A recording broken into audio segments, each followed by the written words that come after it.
Hello, friends. Welcome to Creative Medicine.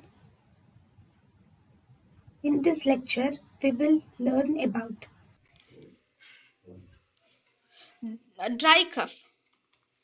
Now, dry cough due to angiotensin converting enzyme inhibitors.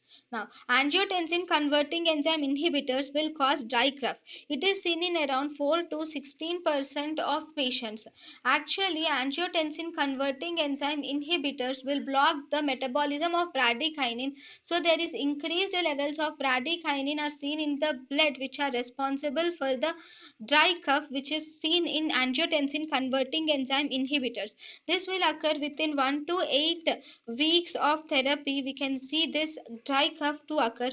So most of the cases it will subside spontaneously. In majority of the cases, in most of the cases it subsides spontaneously, but if it does not subside spontaneously, then you can treat the patient with aspirin and iron can be given to the patient. And if not, if you cannot treat the patient with aspirin and iron, or if even after giving aspirin and iron, if the patient still develops dry cough, then you can replace the angiotensin converting enzyme inhibitors with ARBs.